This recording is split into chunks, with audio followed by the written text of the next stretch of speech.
bem? Tudo bem com vocês? Estamos mudando só um momento que eu recebi uma mensagem da minha irmã. Irmãs, aquelas. Nesse vídeo eu vou contar pra vocês a história mais doida que eu já vi nos últimos tempos. E sério, vocês vão ficar tão chocados quanto eu.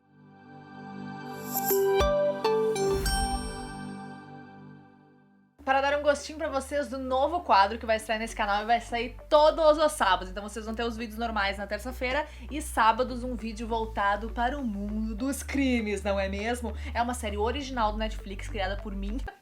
Do Netflix, tô no YouTube, olha que idiota.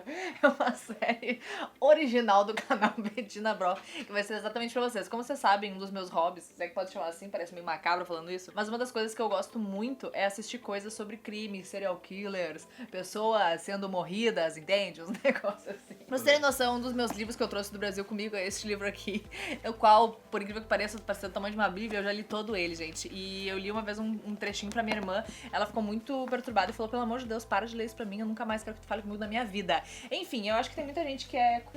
Não que goste desse assunto, mas que tem curiosidade sobre esse assunto e sobre este tema. E é por isso que eu resolvi dividir com vocês uma das coisas que eu mais assisto e trazer pra cá, né? E eu já vou dar um spoiler do que vai ser o primeiro, porque a gente vai fazer esse quadro, vai ter temporadas. E a primeira temporada vai ser sobre vizinhos assassinos. Então se preparem. Cada sábado eu vou trazer uma história real pra vocês, não é nada inventado, é tudo real, sobre crimes entre vizinhos que aconteceram em Portugal, no Brasil e no mundo inteiro. Bom, e pra dar um gostinho pra vocês do que vai ser isso, e se vocês se interessarem, lógico, que quiserem assistir, eu comecei a assistir um seriado que saiu, acho que foi em março, e tá fazendo muito sucesso. Eu não sei se no Brasil já tá fazendo sucesso, aqui em Portugal eu já ouvi algumas pessoas falando dele, mas como é muito recente, a galera ainda não tá ligada, que é o seriado que recria um crime que aconteceu em 2016 nos Estados Unidos. Como é que é? Essa história envolve duas pessoas, uma mãe e uma filha. A mãe era a Didi e a filha era a Gypsy. O que acontece? A Gypsy era uma menina, uma adolescente, tinha lá pelos seus 15 anos, quando as duas, a mãe e a filha, se mudaram pro Missouri. As duas ganharam uma casa que foi feita por uma instituição de caridade, que era a Habitat for Humanity. Eu não sei como é que se fala Habitat em inglês. Tá escrito aqui embaixo, galera. É a produção, como é que chama? A pronúncia que vocês quiserem. A história da Didi é que elas tinham perdido tudo por causa do furacão Katrina, então elas se mudaram pra Louisiana, onde essa instituição fez a casa pra ela, presenteou a casa pra elas, e era uma casa toda adaptável. Por quê? Porque a filha dela, a Gypsy, que tinha lá pelos seus 15 anos, ela tinha diversos problemas de saúde e diversas condições físicas. Uma delas, por exemplo, é que ela era cadeirante, então era uma casa toda adaptada, com rampa, tinha também, se não me engano, uma hidromassagem, porque a menina tinha uns problemas nos músculos, enfim. Era tipo uma centena de problemas que a menina tinha. Elas chegaram nessa nova vizinhança, começaram a fazer amizade com todo mundo. A Didi era muito carismática, ela gostava de fazer amigos, ela era conversadeira. E sempre todo mundo se impressionava muito como aquela mãe era tão atenciosa e tão maravilhosa com a sua filha, que tinha diversas questões de saúde, assim. Ela não trabalhava, ela só cuidava da filha dela. E basicamente toda a renda que elas conseguiam era muita coisa por doação. E elas também faziam viagens, tipo, pra Disney, faziam diversas coisas assim, por causa daquela outra instituição que é a Make-A-Wish, sabe? Que realiza sonhos de pessoas que tem alguma necessidade física, alguma necessidade especial, enfim, elas realizam sonhos pra essas pessoas. Toda vez que alguém perguntava, tá, mas o que ela tem, né? Afinal, ela é cadeirante, ela tem algum problema de distrofia, o que ela tem? Aí a mulher dava sempre uma lista de coisas. Primeiro era que a menina tinha tido leucemia quando era pequena, depois que ela tinha uma asma severa, eu vou até ler porque eu nem lembro todas as coisas. Ela tinha uma anomalia cromossômica, distrofia muscular, ela tinha epilepsia, meu Deus, que dificuldade pra falar essa palavra. Além de ter apneia do sono e mais diversas outras coisas, ela dizia que a filha dela também era muito atrasada, ou seja, apesar de ela ter 15 anos, depois 16, 19, ela tinha a idade mental de uma criança de 7 anos. Enfim, e a menina realmente ela parecia muito frágil, porque ela era bem pequena, bem pequenininha, tava sendo uma cadeira de rodas, a mãe sempre raspava o cabelo dela, porque segundo a mãe ia cair de qualquer forma, então ela era careca, ela usava uns óculos bem grandes e se alimentava por um tubo pela barriga. Sem contar que ela tinha os dentes, assim, bem mal cuidados, ninguém sabia se era por causa da higiene ou por questões de, tipo, alimentação, né, que ela não tinha no caso, então aqueles oxigênios, gases que sobem, não sei como é que funciona, e falta de vitamina e tudo mais. E aí, galera, até aí tudo bem, porque todo mundo gostava das duas, todo mundo se encantava pela história delas, todo mundo achava aquela mãe uma mãe maravilhosa que se dedicava 100% do seu tempo à sua filha que tinha diversas necessidades especiais. E tudo isso seria ok se no final de contas não acabassem descobrindo que na verdade essa menina não tinha doença nenhuma. Ela não tinha absolutamente nada, ela era 100% saudável. Ela andava, ela podia correr, ela podia comer pela boca qualquer tipo de alimento, ela não tinha nenhum problema respiratório, ela não tinha nada de nada, galera. O cabelo dela crescia normalmente, tipo assim, ó, ela era 100% saudável. E agora vocês perguntam, meu Deus, quem é que desvendou esse mistério? Por que isso tem a ver com crime? Isso tem a ver com crime porque só descobriram isso quando encontraram a Didi, a mãe da Gypsy, morta na cama. E ela não estava simplesmente morta, do tipo, ai meu Deus, ela morreu de causa natural. Não, ela foi esfaqueada pelo namorado virtual da Gypsy. Deve estar se perguntando agora, meu Deus, criatura, você me deu um nó na minha cabeça. O que acontece? A Didi, ela era muito persuasiva. E dizem hoje, claro, não tem como saber porque ninguém deu um diagnóstico pra ela, já que ela morreu e com ela morta não dá pra dar exatamente um diagnóstico pra ela. Mas muitas pessoas dizem, segundo as coisas que a filha dela conta, porque a filha dela tá viva, e julgam que a mulher tinha a tal da síndrome de Munchausen. Eu não sei se é assim que se fala exatamente, tá aqui a palavra, se quiser pesquisar no Google. Que a pessoa o quê? Ou ela acredita e coloca sintomas nela de doença, coisa assim, ou no próximo pra, enfim, em troca de empatia, em troca de pena, em troca que as pessoas gostem mais dela. E ela fazia isso com a filha dela. Então ela acreditava, pelo que se acredita, né? Porque ninguém sabe ao certo, não sabe se ela fazia isso pela pilantragem ou porque ela tinha essa condição psicológica. Na verdade, a maioria das pessoas acha que ela realmente tinha essa condição psicológica, porque a pilantragem vai até um certo nível, né, galera? E ela, desde que a guriazinha nasceu, ela acreditava que a guriazinha não tinha nada certo com aquela guria. Ela acabou se separando do marido, do pai da Gypsy, e depois afastou o cara full, assim, pras outras pessoas da vizinhança.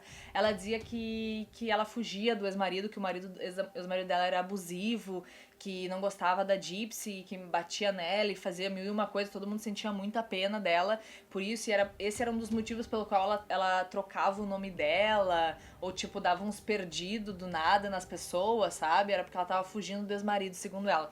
Sendo que, na verdade, esse ex-marido dela sempre procurou ela, sempre pagou pensão pra filha e sempre tentou ter um contato com a Gypsy, o qual a mãe sempre cortou e não deixava o cara se aproximar de jeito nenhum. Enfim, desde que a menina era pequena, ela levava a menina nos médicos, assumindo que a menina tinha problema, tinha isso, as pessoas fizeram, os médicos faziam 59 zilhões de exames da menina e sempre falavam, não, olha, segundo os exames, tá tudo bem, não sei, não tem por que ela não andar, não tem por que ela isso, por que ela aquilo. Mas enfim, ela era tão boa nessa arte de persuadir, de convencer as pessoas, que a menina acabou, inclusive, fazendo diversas cirurgias, diversas operações nos olhos, nos ouvidos, enfim, em diversos lugares, porque a mulher chegava lá e dizia que a menina tinha isso, e acho que ela, inclusive, tirou as glândulas salivares, porque a mãe da Gypsy falava que ela se babava demais por causa da distrofia muscular, então tiraram as glândulas. Depois ela ficava dizendo que de 2 em 2 meses a menina tinha quadros de epilepsia. Aí os médicos iam lá e receitavam remédio pra epilepsia. Então a menina tomava um coquetel gigante de remédios, que até hoje ninguém sabe que tipos de remédio eram esses, não é mesmo? E a mãe dela tinha, acho que um curso de enfermagem, se eu não me engano, então muitos termos e muitas coisas ela sabia. E depois que, segundo ela, elas perderam tudo no Katrina, ela acabava se mudando muito de lugar, né? Porque quando um médico começava tipo assim, a ter muitas questões e tipo, tá, mas peraí, a tua filha tá bem, o que tá acontecendo? Ela meio que se mudava de lugar. E quando deu o negócio do Katrina, ela usava essa desculpa pra dizer que ela perdeu tudo e perdeu todos os diagnósticos da filha dela. Então ela chegava lá, imagina, com uma menina fraquinha, super miudinha, numa cadeira de rodas, falando todo o diagnóstico dela, né? Dificilmente alguém discorda de uma mãe, né? E ela tinha um papo tão persuasivo que os médicos às vezes não acabavam indo a fundo investigando as coisas. Simplesmente, tá, o histórico dela é esse que a senhora tá me falando, beleza, a partir daqui é isso, né? Acontece que essa menina, ela sabia que ela podia andar, né? Logicamente, se ela quisesse andar, ela saia andando. Então ela sabia que ela podia andar, mas a mãe dela meio que proibia essa questão porque dizia que ela ia ficar cada vez mais doente se ela ficasse se esforçando desse jeito.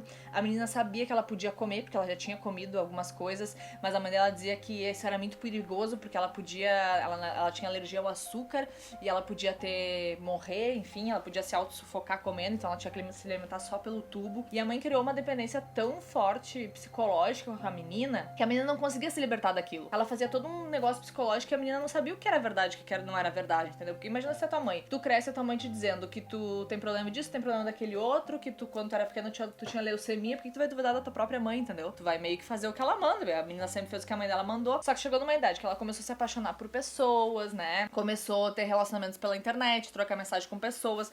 Quando a mãe dela descobria, logicamente, a mãe dela quebrava tudo, destruía os computadores, proibia ela de fazer isso, mas sabe que adolescente não é fácil mesmo, né? E daí chegou uma hora que a Gypsy pensou assim, não, o único jeito de eu conseguir me libertar disso é a minha mãe morrendo, entendeu? Então ela fazia muita coisa escondida até que ela conheceu esse menino num site de relacionamentos e se apaixonou por ele, né? Virtualmente, ali, toda aquela coisa. Então ali ela abriu um novo mundo pra ela e ela sugeriu pra ele, perguntou se ele mataria a mãe dela pra ela, porque só assim ela se livraria da mãe e poderia ir morar com ele, porque a mãe dela jamais aceitaria o relacionamento dela com ele. E o menino, até hoje, pelo menos, né, estão estudando, mas parece que ele tem realmente um problema de, assim, dupla personalidade e tal, e ele tá em julgamento ainda.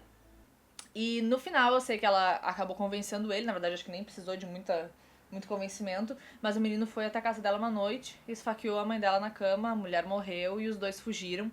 Depois aí de umas 2 semanas eles estavam, na verdade ninguém nunca suspeitou, porque como a Didi e a Gypsy viajavam muito e às vezes não davam enfim, não falavam nada pra ninguém, nenhum vizinho suspeitou, entendeu? De não ter visto elas 2 semanas. Todo mundo tava achando super normal. Só que aí a Gypsy começou a pensar assim, não, mas acho que alguém tem que ir lá ver ela morta na cama, né? Alguém tem que ir lá tirar o corpo, todas essas coisas assim.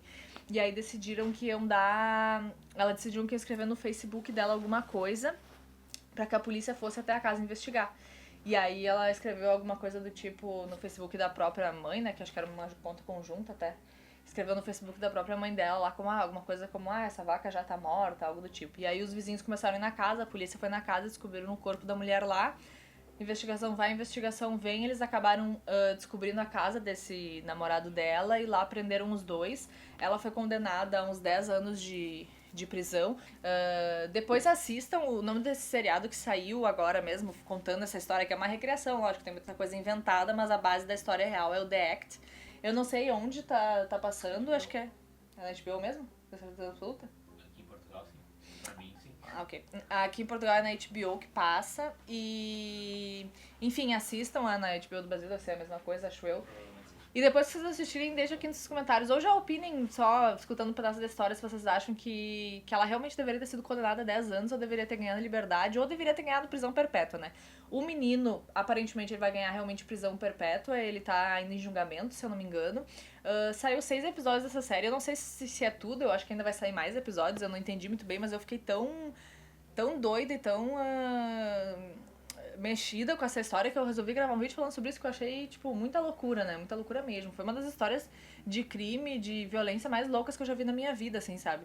E... Enfim, o seriado é bem chocante, é bem triste, assim, e em diversas vezes tu fica muito revoltado e tu fica pensando, meu Deus, por que essa menina não...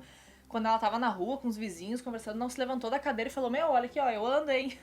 Imagina a galera tipo, meu Deus, deu um milagre. Enfim, não tentou se libertar, mas às vezes tu tem que pensar que às vezes o abuso psicológico é muito pesado, né? Por isso que hoje falam tanto sobre relacionamento abusivo, não sei o que, não sei o que. A pessoa ela não consegue se libertar. Eu acho que o que aconteceu ali naquela relação entre mãe e filha também foi isso, sabe? Enfim, galera, esse é só um gostinho, só uma das histórias reais que já aconteceram e que eu quero contar pra vocês, porque é um assunto que me interessa. Às vezes eu assisto alguma coisa, eu vejo alguma coisa, eu tenho vontade de debater e de conversar. E esse é o meu canal que eu faço isso, né? Então vai ser aqui que eu vou fazer isso. É isso, deixa aqui nos comentários se você já conhecia essa história, se você já viu algum documentário, porque eu sei que tem uns documentários sobre esse caso. E é bem punk, assim, e depois a menina tá na cadeia e falou assim, ela é a mãe perfeita. Ela seria a mãe perfeita, assim, a mãe mais maravilhosa pra um filho que fosse doente, né? O problema é que eu não era. Tipo, a mãe só queria que ela realmente fosse doente, ela não era. A história é muito mais pesada, tem muito mais detalhes do que isso que eu contei aqui, que eu só passei por cima. Então, e como na verdade, quando a história é de crime e spoiler, tanto faz, né, não é mesmo? Porque a gente já sabe que no desfecho alguém morreu. Mas enfim, leiam as matérias sobre esse caso, se vocês se interessarem, e assistam esse documentário que vocês vão adorar. Um beijo, deixe seu curtir aqui, comente, e é isso aí, até a próxima!